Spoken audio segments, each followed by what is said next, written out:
السلام علیکم ناظرین، میں ہوں آپ کے میزبان Bushra and welcome to the history and Islam. آج ہم حاضر ہیں اوغوز خان کی ہسٹری لے کے۔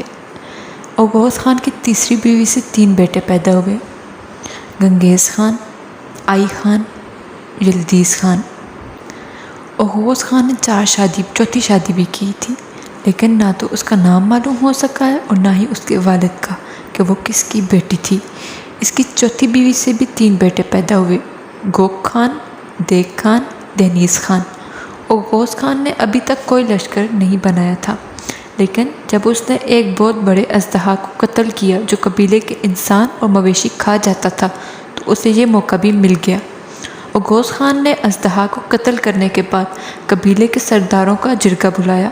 جرگے میں اس نے کہا کہ قبیلے کی حفاظت کے لیے ایک قوم تشکیل دینی چاہیے اور اس کام کے لیے ہر ایک سردار اپنا ایک بیٹا میرے حوالے کرے۔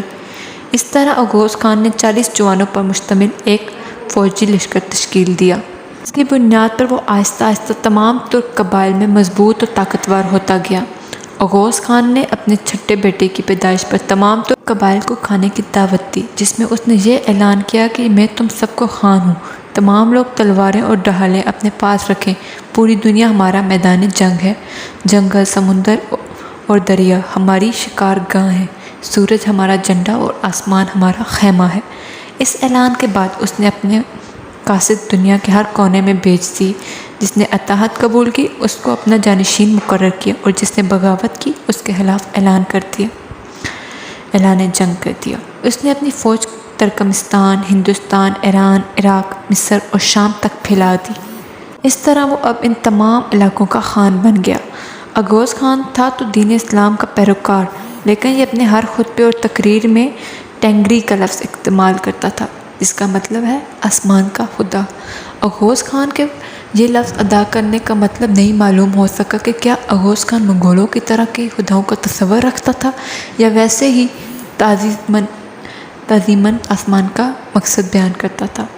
جب اوغوز خان کی وفات کا وقت قریب آیا تو اس نے اپنے تمام بیٹوں کو اپنے پاس بلایا اور کہا کہ میں اپنے خدا کی امانت کی بہترین طریقے سے حفاظت کی ہے، اب یہ سلطنت تمہارے حوالے ہے۔ اوغوز خان کے تمام بیٹے اپنے والد کی وصیت کے مطابق اپنے اپنے علاقوں میں چلے گئے۔ اوغوز خان کے تمام بیٹوں کے ہاں 4 بیٹے پیدا ہوئے اور ہر ایک بیٹے کے نام سے ایک قبیلہ وجود میں آیا۔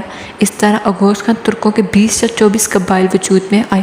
اس قبائل میں سے اوغوز خان کے بیٹے گوک خان کے نام سے گوک ترک وجود میں آیا جو چین میں آباد ہوا، لیکن جیسے جیسے وقت گزرتا گیا قبائل اختلافات کی وجہ سے ایک دوسرے سے جدا ہوتے گئے، دین اسلام سے بھی جدا ہو گئے، جس کی وجہ سے اوغوز خان کی عظیم سلطنت ترکوں میں تقسیم ہو گئی۔